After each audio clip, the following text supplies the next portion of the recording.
So today I'm going to be asking Anna about her experience of overcoming cancer. Unity has always been from the first day that I had contact with the Unity philosophy, it became my life. So even though I was very active in my family business, Unity was like what kept me going.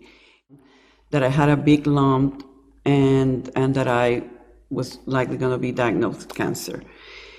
I remember Newsom, the doctor had blue eyes, and he looked so scared. And I remember having been a Unity person for so long that I looked at the doctor and said, it's going to be okay. When I heard of this condition, there was surprise, but there was also this sense of, I knew internally that I was not happy, that I was living a life that was not the life that I wanted to live. But so in a way, having been exposed to the Unity philosophy and to how the mind and the body connects, I realized definitely this is a manifestation of my sadness and confusion and insatisfaction. So in that sense, I was like, I knew that somehow I was vulnerable to this. Praying, but my prayer was, was really Unity, Newsom. I didn't go, God, heal me. I'm like, okay, I have to just affirm my wholeness. One of my biggest affirmations was, the good that I am seeking is seeking me, and God's good is looking for expression. And I kept saying that.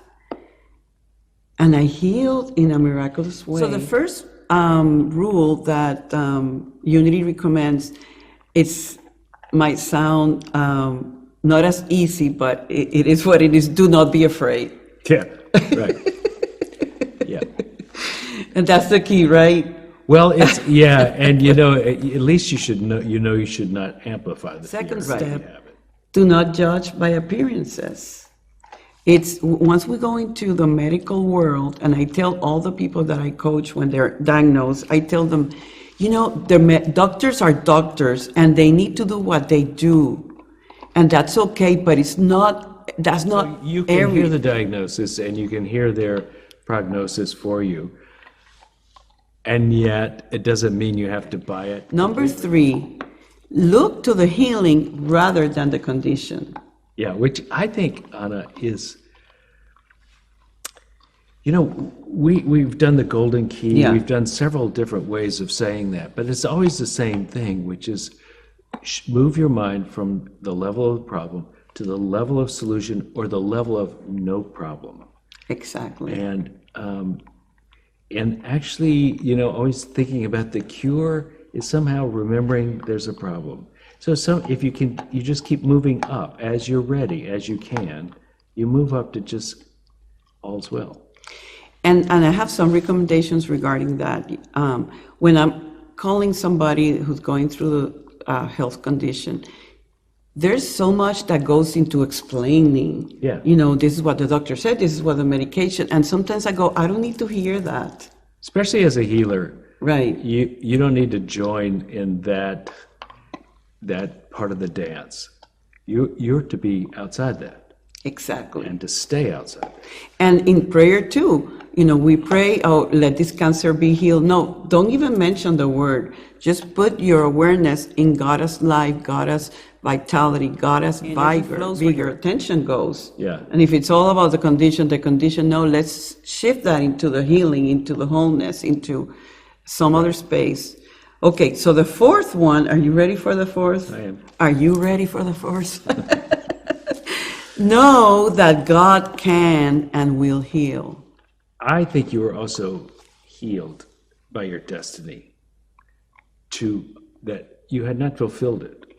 So you had reason, and the world and the divine had reason for you to move on. I really think finding something to it that is yours to do will pull you into health. Will bring that life force. Yeah. I'm meant to be here. Behind all your faith was also joy. That's true. waiting to be expressed. That's true. So right. And that's what I tell the people that come to me. I say, go within and find your real, truthful reason to be on this plane. And then I think it comes to the fifth thing, which Yes. we've talked about before. The fifth thing is to expect the healing. But I think it is to know that life, in the big L, life, Yeah. wants to continue to flow through you. And let it happen. This is where I was meant to be, and I would have never left Puerto Rico to come to Raleigh, North Carolina, out of the blue. The cancer was the vehicle, was the bridge to open up to this new life, and I will always, always be grateful to God for exceeding my expectations. So remember, no matter how dark it is, all is well. All is well.